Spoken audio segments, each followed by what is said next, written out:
ሰላም እንዴት አላችሁ? ውድ የአዲስ ሕይወት ተመልካቾች፣ ሳምንታዊው የአዲስ ሕይወት ፕሮግራማችን ተጀምሯል። በዛሬው ፕሮግራማችን የጨረራ ቴክኖሎጂ ወይም ራዲዮሎጂ ቴክኖሎጂ ላይ ሰፋ ያለ ቆይታን የምናደርግ ይሆናል። አብራችሁን ቆዩ።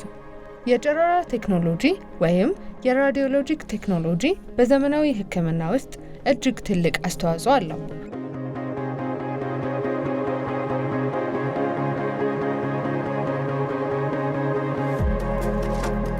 ዶክተር ንጋቱ ታፈሰ እባላለሁ። በአርሾ ኢንተርናል ሜዲሲን ስፔሻሊቲ ክሊኒክ ውስጥ ኮንሰልታንት ሜዲካል ራዲዮሎጂካል ሜዲካል ስፔሻሊስት ነኝ ወይም ሲኒየር ሬዲዮሎጂስት ነኝ። ያው እንደሚታወቀው ሬዲዮሎጂ በአጠቃላይ ረጅም ጊዜ እድሜ የለውም። ግፋቢል በዓለምም ደረጃ እንደው 100 ዓመት ከዛ ትንሽ ቢዘል ነው የቀደሙት። ሌሎቹ የህክምና ክፍሎች ግን ብዙ ሺህ ዓመታት ያስቆጠሩ ናቸው። ከሬዲዮሎጂ እንግዲህ በዋናነት ያው እኛ ዲያግኖስቲክ እና ቴራፒውቲክ ወይም ኢንተርቬንሽናል ሬዲዮሎጂ ብለን እንከፍለዋለን። ዲያግኖስቲክ የምንለው በዋናነት በሽታን መርምሮ ማግኘት ሲሆን አሁን ግን በሽታን መከላከል ትኩረት እያገኘ ስለመጣ ለስክሪኒንግ የምንጠቀምበት ሬዲዮሎጂ ነው። በሁሉም ዲሲፕሊን መሀከል ላይ ሆኖ እያገለገለ ያለ እጅግ ወሳኝ እና ፈጣን እርምጃ እንዲወሰድ ለህመም የምናደርግበት ክፍል ነው። ሬዲዮሎጂ እንግዲህ ሞዳሊቲስ አሉት። ሞዳሊቲስ የምንላቸው የምርመራዎቹ አይነቶች፣ ከዛ ውስጥ ቀደምት የተፈጠረውም ኤክስሬ ነው። ኤክስሬ ሁሉ ቦታም በመገኘቱ ከኤክስሬ ነው ብዙ በሽታዎችን የምናገኘው። ይሄ ግን ጨረር ስለሚጠቀም ገደብ ይኖረዋል። በሐኪም ታዞ ብዙ አይነት ኤክስሬዎች የራሱን አፕግሬድ እያደረገ የደረሰበት ደረጃ አለ። ከዛ ውጪ ማንኛውንም አካል ኤክስሬ ማንሳት ይቻላል በትዕዛዙ።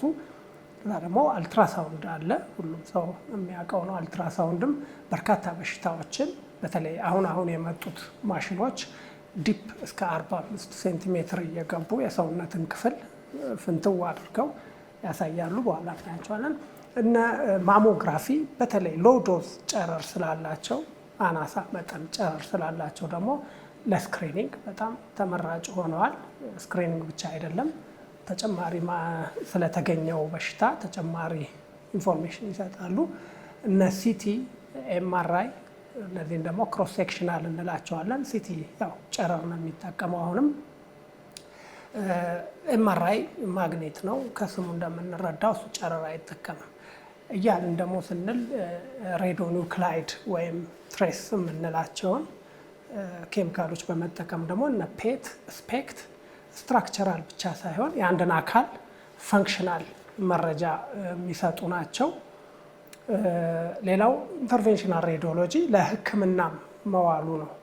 ሬዲዮሎጂ ትልቅ ምርታ ያሰጠው ለሕክምና ይውላል።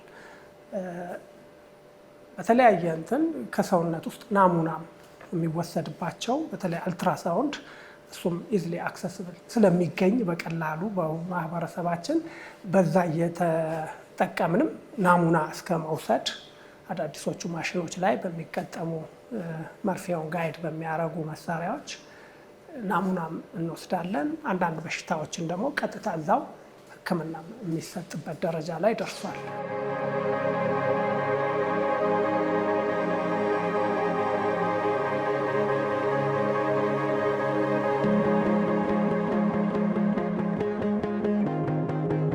ጨረር እንግዲህ ያው ጉዳት ቢኖረውም ለአንዳንድ የበሽታ ቲሹ ወይም አካላት ግን በቦታው ላይ እንዲከስሙ በማድረግ ሬዲዮቴራፒ እንለዋለን። እሱ ደግሞ ሌላ ዲሲፕሊን ሆኖ ትሪትመንት የሚሰጥበት ነው። ጨረርን ይጠቀማል።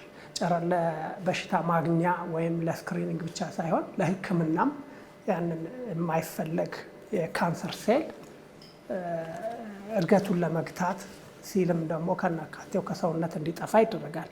በእርግጥ ይሄኛው እንትን ሬዲዮ ኒውክላይድ የምንላቸውን ትሬሰሮችም ቀጥታ በሀገራችንም እንደተጀመረ በቅርብ ቀጥታ ለዛ ቱመር የሚሄዱ ደም ስሮች ውስጥ በመክተት ደም በመንፈግ ያንን ባዕድ ያንን ጎጂ አካል እድገት መቆጣጠርና እንዲከስምም ማድረግ ይቻላል። ምንድነው በቀደሙት ጊዜ እንግዲህ በራጅ ፊዚካል ፋይል የምንለውን ነበር የምንጠቀመው። ያኔ የነበሩ ማሽኖች ዶዛቸውም በዛ ይላል። እየተደጋገመ ማንሳቱን በሐኪሞቻቸው ነው ሊወሰን የሚገባው። እንዳልኩ ግን አሁን ላይ ያሉት ማሽኖች ይሄንን ዶዝ በጣም አሳንሰውት ኤሌክትሮኒክ ፋይልም ስለሚደረግ ወደ በሕክምናው ዳይኮም የምንለውን አይነት ፎርማት ይዘው ዲጂታል ኢሜጂንግ ኤንድ ኮሚኒኬሽን ሜዲሲን በሚል በኤሌክትሮኒክስ ፋይል ይያዛል። እንደውም አንዳንዶቹ ማሽኖቻችን አልትራሳውንድን ጨምሮ እነዚህን ኢሜጆች በመያዝ በኤአይም በመታገዝ ኮምፔር የሚደረግበት እዛው ማሽኑ ላይ ፋይሉ ተቀምጦ በሌላ ጊዜ በሚመጣ ጊዜ ኮምፔርም እያደረግን የምንወስናቸው ውሳኔዎች አሉ። ከዛ ውጭ ግን ኤክስሬይን በተገኘበት ዝም ብሎ መደጋገምም አይደለም፣ ገደብም አለው። እሱ የሚያሳየንን ነገር የሚያዙት ሐኪሞቻቸው ክሊኒሻኖቻቸው በሚወስኑት ውሳኔ ይመረኮዛል።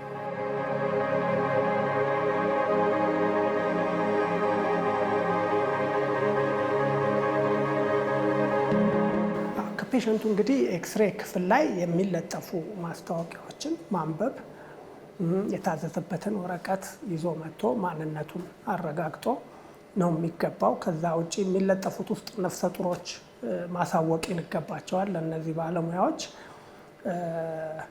ከዛ በኋላ እንግዲህ አሁን ያሉት ማሽኖቻችን ለእነዚህ ኦፕሬተሮች ለሬዲዮግራፈሮች እጅግ ምቹ ከመሆናቸው የተነሳ ኢሜጆቻቸውም በጣም ሃይ ኳሊቲ ናቸው። ብዙ የሙያ ብቃት የትምህርት ዝግጅት ካላቸው የሚከብዱ አይደሉም። ህይወታቸውንም አቅልለው ነው የመጡት። ጨረር ማሽኑ ራሱ በመንግስት ላይሰንስ እና በመንግስት መስፈርቶች አሟልቶ ነው የሚገቡት።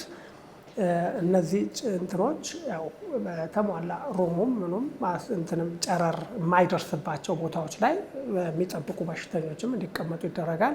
ባለሙያዎቹም የሚያረጉት ጥንቃቄ አለ። ለአይናቸውም ለተለያየ ሰውነትም ክፍል የሚሸፈን አለ። እንዳልኩ ግን ዶዙ በአሁኑ ሰዓት ባሉት ዲጂታል እንትኖች ማሽኖች ላይ ያን ያህል አሳሳቢ አይደለም። የቀደሙት እንዳልኩህ በኬሚካል ውስጥ ሪንስ እየተደረገ ፊክስ እየተደረገ ፊዚካል ፋይል ነበር የሚወጣው። በጣም አድካሚና ጨረራቸውን ብዙ ነበረ። ግን ከዳይኮም በኋላ ፓክስ የምንለው የሆስፒታል ፋይል ውስጥ ነው እነዚህ የሚገቡት።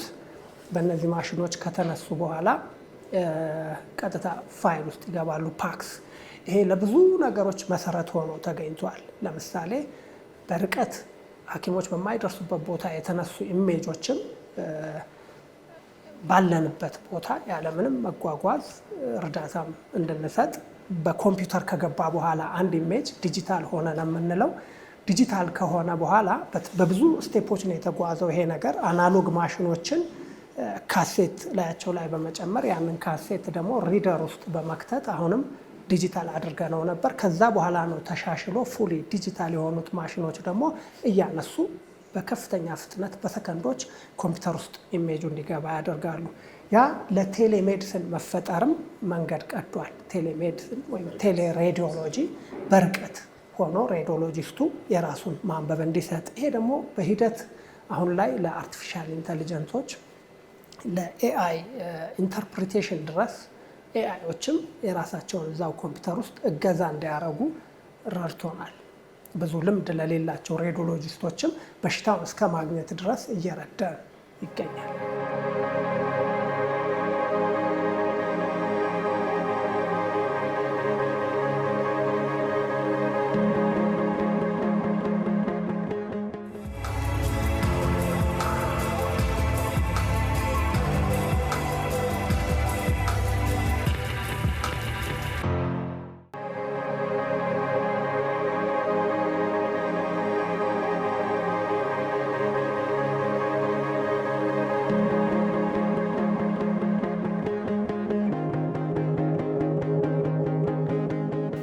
ሬዲዮሎጂ እንደጠቀስናቸው ሞዳሊቲዎቹ ጨረር የሚጠቀሙት እንደ ራጅ፣ ሲቲ እና ፍሎሮስኮፒ፣ ማሞግራፊ የሚባሉ ጨረር ስለሚጠቀሙ እነሱን በተቻለ መጠን በሚከታተላቸው ሐኪም ጠንካራ ውሳኔ ነው ሊደገም የሚችለው።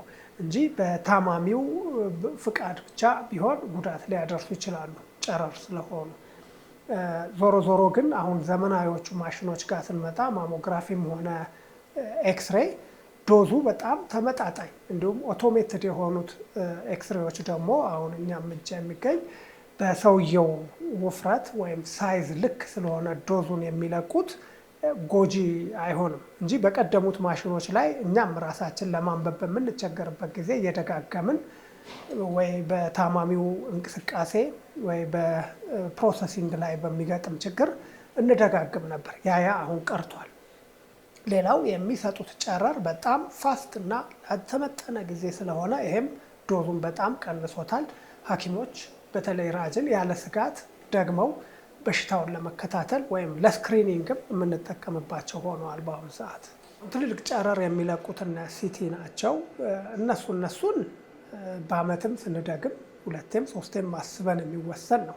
በተረፈ ይሄ የጨረሩ ወይም የማሞግራፊው በአመት አንዴም እንዳስፈላጊነቱ ለአንዳንድ ሴቶች በተለይ በአመት አንዴም ይባላል፣ ይደገማል። ለስክሪኒንግም እንኳን በሽታውን ለማግኘት ግን 2ቴም 3ቴም በቀናትም እየተደጋገመ በሽታው ምን ደረሰ የሚለውን ለመከታተል ይረዳናል።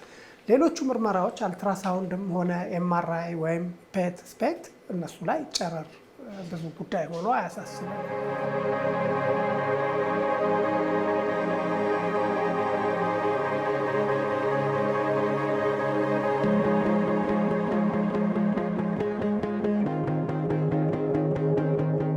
በተለይ ለጽንስ በጣም ከፍተኛ ጉዳት ሊያመጣ ስለሚችል ጨረር ነፍሰ ጡር ሴቶች አይነሱም ማለት ይቻላል። እንደው አንዳንዴ በጣም ወሳኝ ሲሆን ደግሞ እንደ እርግዝናው መጠን በተለይ የመጀመሪያው 3 ወር ላይ በጣም ከፍተኛ ጉዳት ያመጣል ይባላል። ልጁ አካላት እየተፈጠሩ እየጎለበቱ እየሄዱ ባለበት ሰዓት ጨረር ለተለያየ የተፈጥሮ ጉዳት ሊያደርሰው ስለሚችል ጥንቃቄ ይደረጋል። ከዛ በላይ ላሉት ግን እንደ ሁኔታው በጣም ለተወሰነ ጊዜ ሺልድ የምንለውን በመሸፈን የምናነሳበት ጊዜ አለ፣ ደረት በምንፈልግ ጊዜ። ከዛ ውጪ ጽንሱና ጽንሱ አካባቢ ያለ አካላቷ ለራጅ አይጋለጥም።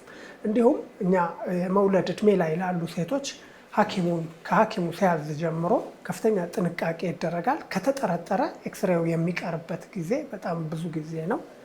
ምርመራም ተደርጎ እርግዝና ይኑር አይኑር እስከ መረጋገጥ እንደርሳለን። ካረጋገጥን በኋላ ነው ወደ ራጁ የምትሄደው። ጎናዳል ሺልድ እንለዋለን እኛ።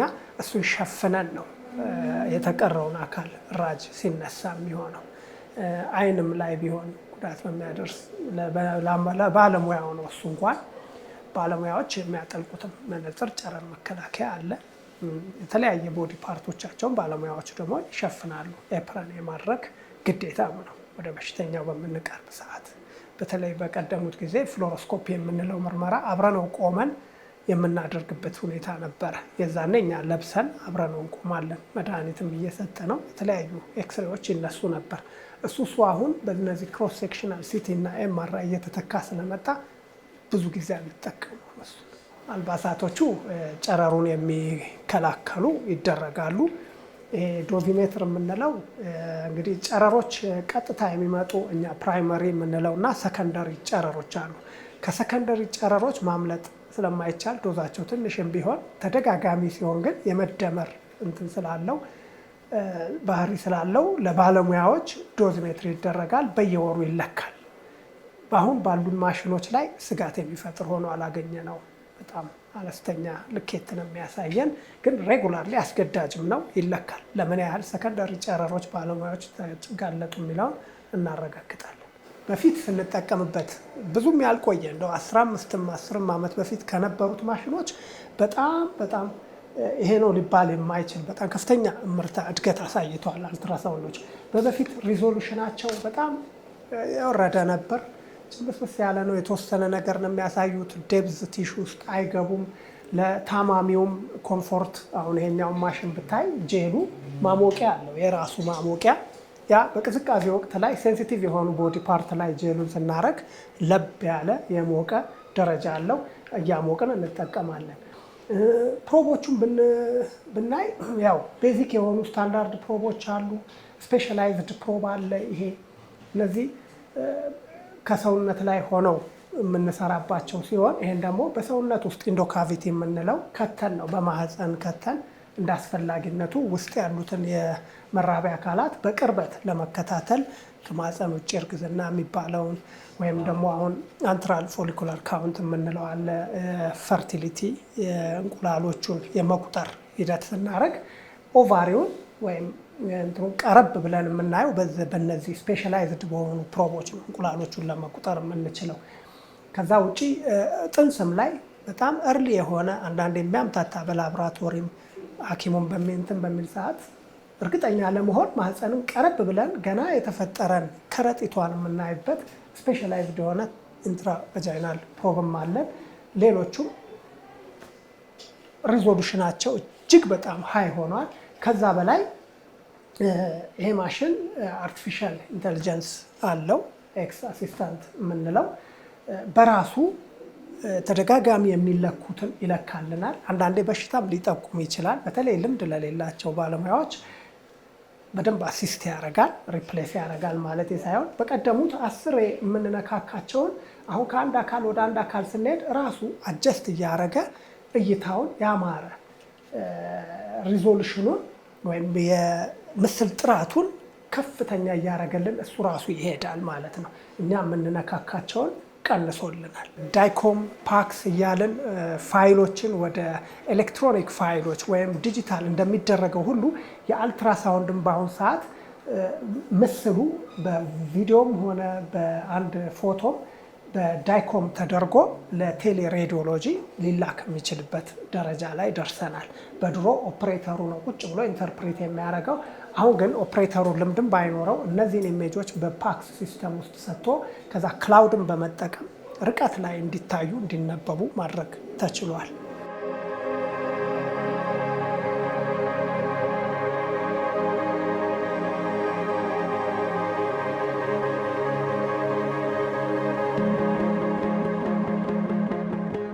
ከፍተኛ ቁጥጥር መንግስት ያላሰለሰ ቁጥጥር ያደርጋል። ጥሩ ነው።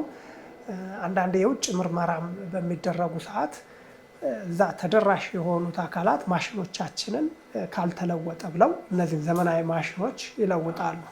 ይህንን ነገር በሂደት እኔም እንዳየሁት ባለፉት 10 ምናምን ዓመታት ማሽኖቻችን ከድሮ ሲለወጡ በበርካታ ቦታ ላይ ተለውጠው ዛሬ ያለበት ዲጂታል ኤክስሬ ላይ ደርሷል። አንደኛ እነዚህ እንትኖች የመሳሳት የባለሙያን የመሳሳት እንትን ወደ ዜሮ ያወረዱ ይቀንሳል። በሽተኞቹንም የመደጋገምና ኤክስሬ ጨረር ማጋለጥ ይቀንሳል። ለዚህ በፕራይቬትም በመንግስትም ደረጃ እነዚህ ማሽኖች በአሁኑ ሰዓት የድሮዎቹ አናሎጎች ገበያም ላይ አይገኙ ገበያም ላይ ስለማይገኙ አሁን ገበያ ላይ ያሉት ዲጂታል ኤክስሬዎች ትልቅ አስተዋጽኦ አላቸው። እንዳልኩት በአንዳንድ አካላት አስገዳጅም እየሆኑ መጥተዋል። የድሮውን እስከ መቀየር የደረሰ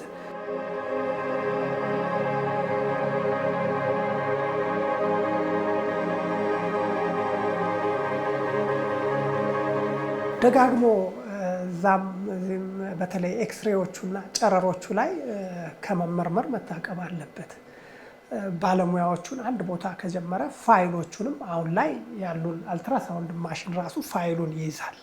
ዛሬ የተመረመሩትን ይይዛል። ኤክስ ኮምፔር የሚል ይሄ አርቲፊሻል ኢንተሊጀንስ ከበፊቱ ጋር አውጥቶ ኮምፔር ያደርጋል።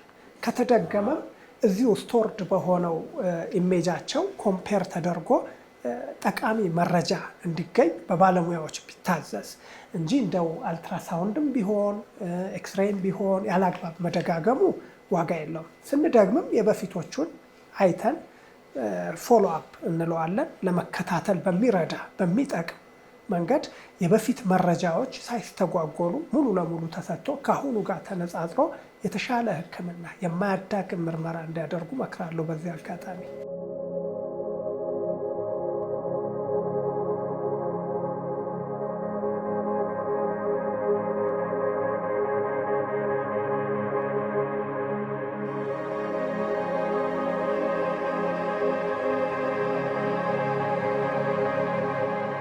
የዛሬው የአዲስ ሕይወት ፕሮግራማችን የተከታተላችሁትን ይመስል ነበር። ሳምንት በሌላ የጤና ፕሮግራም እስከምንገናኝ መልካም ሳምንት።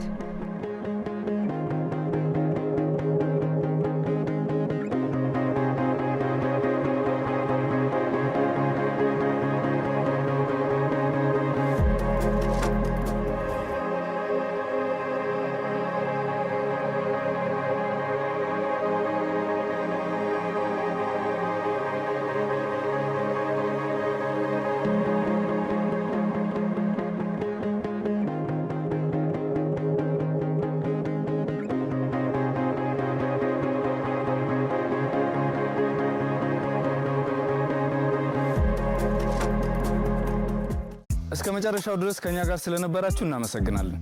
የምናዘጋጃቸውን አዝናኝ ቪዲዮዎች ማየት ከፈለጋችሁ እዚች ጋር ጠቅ ያድርጉ። ሰብስክራይብ የሚለውን ደግሞ እዚህ ጋር ጠቅ ማድረግ እንዳረሱ። በቀጣይ ቪዲዮ እንገናኝ።